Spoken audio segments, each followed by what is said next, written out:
nampak macam sebab Fiza baru je buat YouTube kan tahun ni 2025.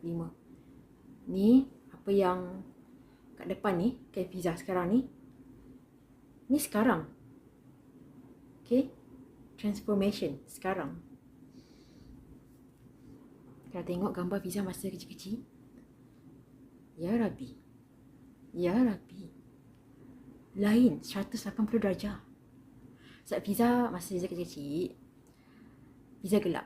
Okay, Fiza gelap. Kulit Fiza lebih ke arah ayah Fiza. Okay, tapi ayah Fiza gelap sangat. Taklah gelap sangat kan. Tapi kenapa kulit Fiza gelap? Sebab Fiza minat ni lah. Fiza minat sukan, olahraga. So kalau kat sekolah ada olahraga ke sukan kan, sukan dengan Fiza mi. So yang budak-budak keliling tu macam dia lagi. Sebab masa sukan kan, sekolah rendah, sebab Fiza minat sukan. Tak tahu, Fiza memang macam ni, Fiza tak banyak cakap. Fiza memang jenis yang diam, senyap kan. Tapi kalau sukan, olahraga, Fiza suka. Fiza suka aktif.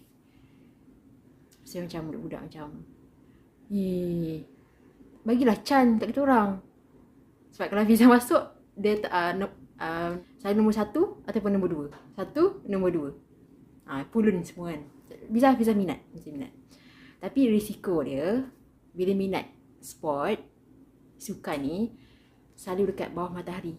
Kan, bawah matahari. So kulit terbakar lah. Kulit gelap.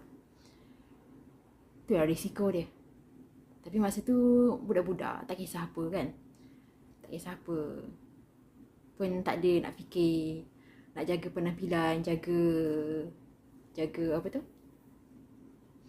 Jaga penampilan, kecantikan. Tak ada. Sekarang ni dah besar. Okay, dah besar. Lebih fokus jaga penampilan, kecantikan. Kan dah kurang duduk kat bawah matahari. Tapi matahari penting penting. Fiza memang rutin. Sebab Fiza setiap pagi ada rutin. Ya. Lepas subuh berjalan, exercise, terus duduk kat bawah matahari 20 minit, 15 minit, 20 minit macam tu. Untuk Fiza wajib.